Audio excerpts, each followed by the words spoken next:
আসসালামু আলাইকুম এভরিওয়ান, সবাই কেমন আছেন? আলহামদুলিল্লাহ, আমিও ভালো আছি। আরেকটা ভিডিও নিয়ে হাজির হয়ে গেলাম। এগুলো হচ্ছে হাঁসের মাংস। আজকে হাঁসের মাংস ভুনা করব। তো আমার হাজব্যান্ড অনেক দিন ধরে বলছে হাঁসের মাংস খাবে। তো আমি বলছি ঠিক আছে, হাঁস নিয়ে আসো। আমি হাঁসকে ভালোভাবে পরিষ্কার করে কেটে নিয়েছি ছোট ছোট টুকরা করে। এখন আমি পেঁয়াজ রসুন ভালোভাবে ভেজে নিচ্ছি।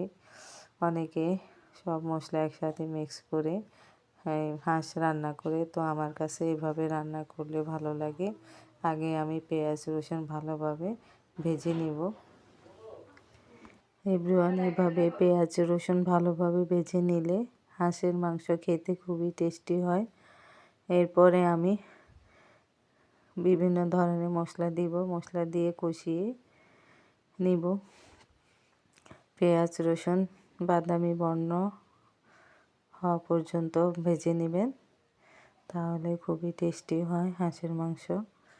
যে কোনো মাংসের তরকারিতে পেঁয়াজ অন্যান্য মশলা ভালোভাবে ভেজে নেবেন, কষিয়ে নেবেন, তাহলে মাংসের তরকারি খুবই টেস্টি হয়।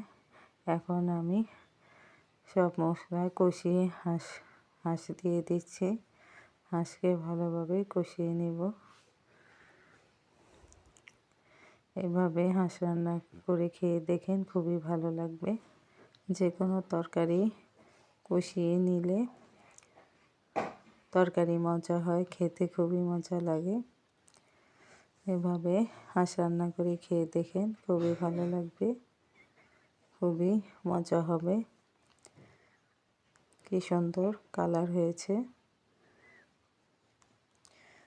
এই হচ্ছে আমার হাঁসের ফাইনাল লুক। আমি রসুন দিয়েছি, আস্ত আস্ত রসুন দিলে আরও ভালো লাগে হাঁস খেতে, খুবই সুস্বাদু হয়।